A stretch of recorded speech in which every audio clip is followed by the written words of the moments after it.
Is Regal Aya a scam? No. No, it's not a scam. You know what a scam is? Selling one Aya for 5 ducats. That's a scam. I mean, the lowest prime part you get from a common drop from a relic is 15 ducats. So this I would consider a scam. Regal Aya, not so much. By the way, how do you go about getting Aya? This is the method that I've been using. You go to an open world. I go to Cetus. Some others say that Fortuna works better. Some say Deimos works better. I think Cetus works fine. You go to the place island. You choose the second mission because the first one doesn't reward Aya. The second rewards Aya as an uncommon reward, and you just do a quick mission there. Now, the only thing I can offer you as a tip is try not to do the secondary objective, because the secondary objective is what pulls the rare item to drop. You know, it pulls those odds up. So just try and do all 3 stages without completing the secondary objective. Now, I did this about 3 times, and 2 times I got Aya, so it is working for me, kinda. They said that the cools on PC is the one that's better. I don't play on PC, but on console, this is what it's been working for me. And if it works for you and it helps you, great. Now, on with the show.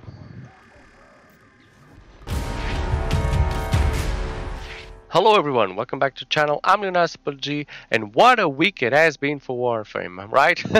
I mean, since this event started, the Prime Resurgence, there's been, you know, talks over the Reddit, over forums, over, you know, other YouTubers about the Regal Aya debacle. I mean, what's the direction, what's the point of this Regal Aya? In my opinion, it was a good idea, but I think it was badly implemented, especially because, you know, we already have a currency in Warframe, which is platinum, and they just introduced Regal Aya for this event. I mean, it's not uncommon to introduce new currencies for events, but it's usually currencies that you have to, you know, play for, like Aya. It's not something that you can buy for the events. That's really different. I mean, they could easily just put the elements that are sold now with Varzia with platinum, and they didn't do that. But they did add platinum to Regal Aya, which I can kind of feel like defeats the purpose. I mean, sure, Regal Aya needed platinum because every time you buy something in Warframe, you will use it as platinum. But to do it like this, they defeat the purpose of having Regal Aya in the event, because why not just have the items sold by platinum? Because I don't know if you're aware, but on consoles we cannot buy anything individually from packs with platinum. I mean, I think we can do that on PC, but on console, at least on PlayStation, you cannot. You have to buy the packs. So looking at the packs, and I hope I have an image for you right here, I can see that, you know, for the price of a Prime Access, you get 15 Aya, which is like for 70 euros you get 15 Regal Aya, which is kind of a lot. I mean, basically you're buying 2 Prime Access. If you go to Varzia, you get 2 Prime Access for the price of 1. So that's kind of a good deal. You don't get platinum, at least you didn't get platinum, but it's kind of a good deal. I mean, and you still have 5 platinum. The problem is at the lower ranks, I mean, 20 bucks for 3 Regal Aya, it comes at a really, really big cost. But this is a business model that's used everywhere. You know, the more you buy, the more benefit you get from it. You know, this is a way for people that sell stuff having you to buy more or spend more money on stuff. Now, why wasn't this done with platinum right from the get-go? The answer is really simple. They want you to spend real money, you know, real money on the event. They want you to, you know, during this past year they didn't have, you know, they had the Prime, just the Prime Access or a few Prime Access, but didn't have like a lot of recipes of, you know, money coming in, and a lot of players already have a lot of platinum stash. So if they put it in the store with platinum, people will just buy the accessories like they wanted to, and they wouldn't spend money on it. So they kind of balance that by doing this. I don't agree with this decision, but I do understand that it is a business decision. People have been talking about, is Tencent involved? Well, I can definitely say that Tencent was not involved. I mean, they own the company Digital Extreme, so at some point, you know, this has to go through them. And what really seemed wrong to me was that people asked for Regal Aya with platinum, and Digital Extreme said they couldn't do it. They literally said that they couldn't do it. It was a technical difficulty, they couldn't do it. And one day, I think it was one day later, it was implemented. This was only done because the sales of Regal Aya were dropping phenomenally. That's the only reason I can see they were doing this. People were just, maybe they were just not leaving the game or even doing the event, and they were just going for Aya and not buying this stuff, so they implemented Platinum on it. I don't know if it did have a great effect on it. It must have some kind of effect because people were a lot more pleased with it. So now that is settled, I mean, the event is still going on. I think it's going well. Some people are buying, some are not. I'm a little bit disappointed that the new Necromech skin for Nidus is not personable with Regal Aya. It won't be available. It's still just an accessory pack, which was a little bit of a letdown, but people are playing the event. Now, what will be the future of this currency? Because once the currency is developed, it's in the game. I mean, it's in the PlayStation Store. They can use it multiple times. So what will happen after the new war? Will the game change? I'm saying yes, the game will probably change in a big way. But will that follow like something like a model of a battle pass? Because it's something that's used in multiple free-to-play games, Fortnite, Dauntless, Genshin Impact, they all have this. And Regal Aya now exists as a non-tradable currency. And we have to realize, in about maybe 1 year, maybe 10, but it will come, crossplay and cross-save.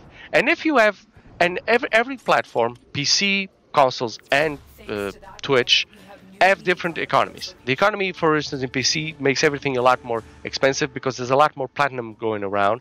On PlayStation, there's a lot less. So there's a different ecosystem from PC to console. And for Twitch, will be which has a lot less players, I would think, it'll be different. So imagine if you have crossplay and cross-save. A person can just go to Twitch, get whatever they want with reasonably low platinum, then save their account, go to PC, and sell at a lot higher prices. Now, like I said before, this disrupts the economy between digital extremes and the players, and they can't have that. They can have this disparity of people, they already have problems, like I said before, with people with ribbons. So imagine if these are having this, with crossplay and cross-save. So in my opinion, it's just my opinion, I think they did this because they needed some way to balance the economy inside the game. So I think Regal Aya will, at some point, I'm not saying when, I'm not saying it will, I'm just projecting that maybe, possibly, Regal Aya will replace Platinum as an item sold in the real money store, not in-game. I mean, there's a process in Genshin where you can buy certain crystal, and the crystal can then be diluted into what you need in the game. This could be the same thing. You buy Regal Eye and then you can dilute it into platinum, or maybe the packs of Regal Eye might have a little bit of platinum. I don't know, but moving forward, they really need to think about this in the economy of all platforms being cross-play and cross-save. Implementing a battle pass or Warframe pass or something like that isn't really that complicated. I mean, they already have Nightwave. They just needed to upgrade it more frequently, like the Prime Access, maybe every 2 months or every 3 months. They can do the same thing. Imagine Nightwave will be the free battle pass. Then you have the Prime Access, which will be the paid pass. You pay and you get everything, pay a high price and you get everything, or you pay and you play until you get everything from that access. This is a system that used in Dauntless. This is a system that used in Fortnite, and it works perfectly fine. Then you have the Regal Aya, which you can dilute for platinum, to buy, for instance, slots. Slots in the game are very important. They're what allows you to have a lot of weapons and build up your master rank, which is very important in Warframe. So they still need to do that. They don't need to change everything. Imagine if a slot will be worth like 1 Regal Aya for each slot. I mean, that would be absolutely insane. That would have completely destroyed the game and people would just start playing because that would be totally exploratory. But at some point, they will have to, balance all of these. Furthermore, in my opinion, what would be good to have in Regal Aya is the ability that we have now in Varsity to buy items individually. I mean, right now we're buying items individually from Prime's Access, from those packs, but I wish we could buy them also from Deluxe packs, because there's a bunch of items, and I mentioned this in my previous video, there's a bunch of items from Deluxe packs that I wanted to buy that I think they're interesting and they really look good, and I don't have the opportunity to buy them individually. I don't know if you can do that on PC, but I can tell right now we cannot do it on console, and I wish we could. So, maybe Varzo will be a permanent vendor, a permanent PC on the game, where you go and buy stuff individual every time a pack comes out. Once the pack is gone, we could have a little time span. For instance, for 3 months you can buy it and then it disappears and then comes back like it did before, maybe. But yeah, I see the future of Regal Aya of staying in the game, and the game actually changing a little bit its economy, especially when it goes to crossplay and cross-save. But that's just my opinion. Please write down in the comment section what you think will be the direction of the economy, and especially of Regal Aya and Platinum in Warframe, if you think they might change. I hope you enjoyed the video. If you did, please like and subscribe. And as always, have a great game, guys. Teshin, I don't know if I want to slam him against the wall, or have him slam me against one.